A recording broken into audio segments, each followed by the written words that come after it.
Mayong aga sa tanan. Ngayong aga. Okay. Mayong aga sa tanan, specialmente kay Mr. Colbe. Welcome at the Philippines. Thank you.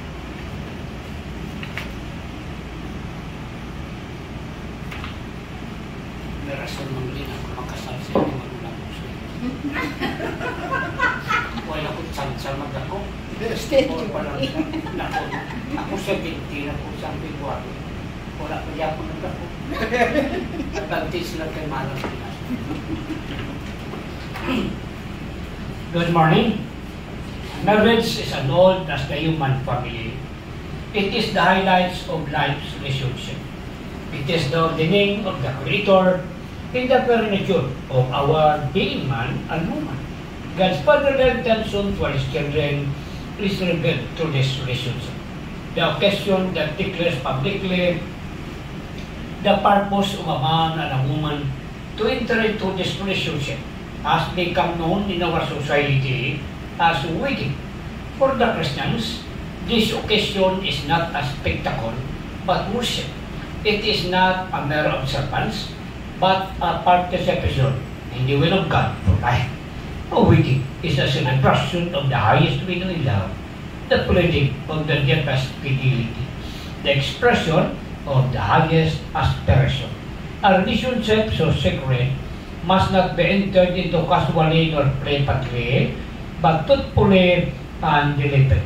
Come, let us celebrate together the goodness of the Lord God Almighty as we all witness the power of life and love uniting in marriage of Joseph and Melissa. To God be the glory. Marriage is not due in our society. It is since in the Old Testament. In Genesis chapter 2, according to the scripture, the Lord says, "It is not good for a man to be alone. I will make a helpmate suitable for him." Then he messed a deep sleep with him, took one of his ribs, and enclosed it in flesh, and brought to the man. Then Adam said to him at last, "This is bones of my bones, and flesh of my flesh. She shall call a woman because she was taken from a man." For this reason, a man leaves his father and his mother and cleave to his wife, and they become one. That's the word of God. To God be the glory. Let us pray. Heavenly Father, we praise you as God of love, and we thank you for touching our lives with your love and with your salvation. We thank you for this joyous occasion that brings us to this place of worship, and for these families and friends who are gathered here. Lord, bless the couple, Joseph and Melissa, as now link their lives together in this ceremony of commitment, in the words that they will say, in the vows that they will speak, in the very intention of their hearts, that they might be truly bound together as husband and wife, according to your will, as Christ was present at the marriage feast in Cana of Galilee. So we have the special guest today. This is our humble prayer in the name of Lord and Savior Jesus Christ. Amen.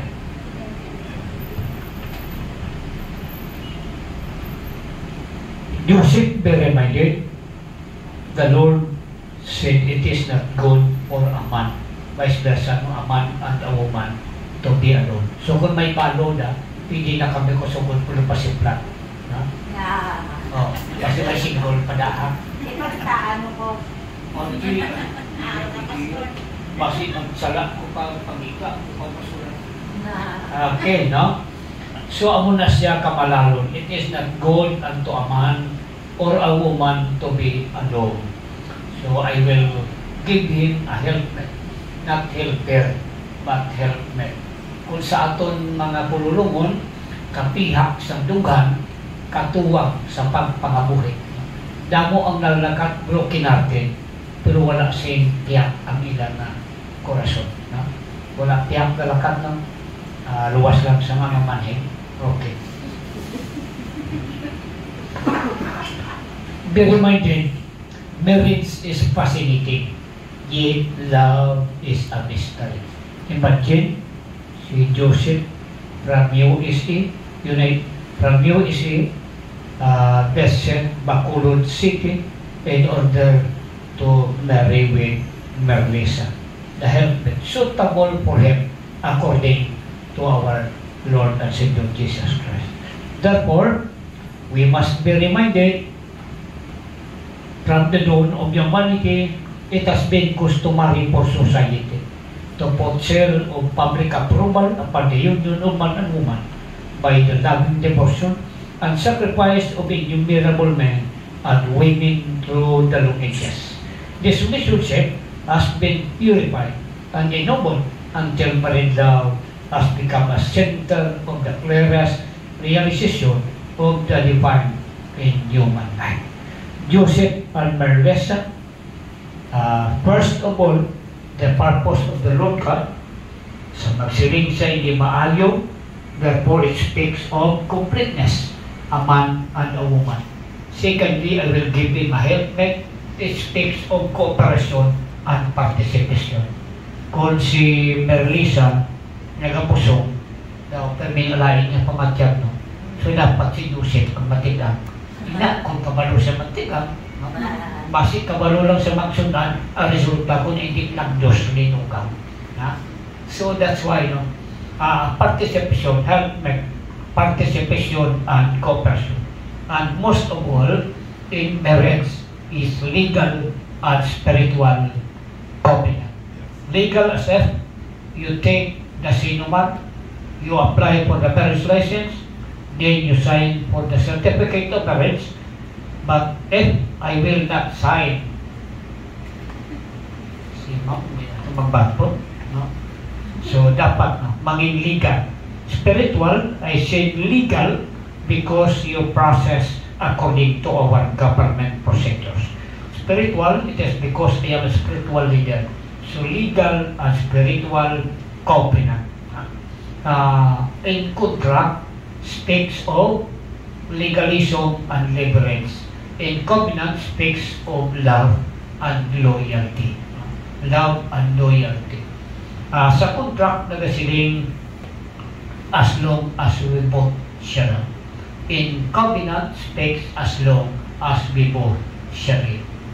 Kung sa muksing pa, no retreat, no surrender, no? Okay. Wala uli ayha. Okay. Ang imo 1 minute na ginanak, bro. Okay. Salamat sa privilege ng ginatan mo sa iya. Instead na ako pang magpamangkot, at least, no? So, ako na kamalahalon, no? Most of all, marriage is the cornerstone of an orderly society. Cornerstone of an orderly society. May I request Joseph to please stand? Let Merlisa stand kasi kapoy na tuhod baili kagabi. May baili to, wala? Wala baili? Exclusive lang sa inyong madua? Okay na lang na. Okay.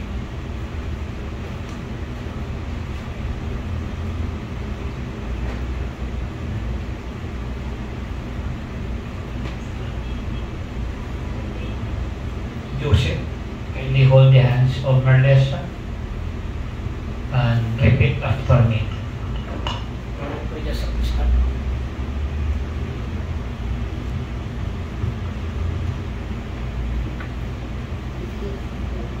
I, Joseph. I, Joseph. Take you, Merlisa. Take you, Merlisa. To be my loving wife. To have a hold. To have a hold. From this day forward. From this day forward. For better and for worse. For better and for worse. For richer or poor. For richer and for poor. In sickness and in health. In sickness and in health. To love and to cherish. To love and to cherish. Until we are parted by death. Until we are parted. As God is my witness. As God is my I witness. give you my promise. I give you my promise. I, Melissa. I, Melissa. I, Marisa, Take you, Joseph, take you, Joseph, to be my wedded husband. to give my Wedded husband. with my husband To have and to hold to have and to hold from this day forward.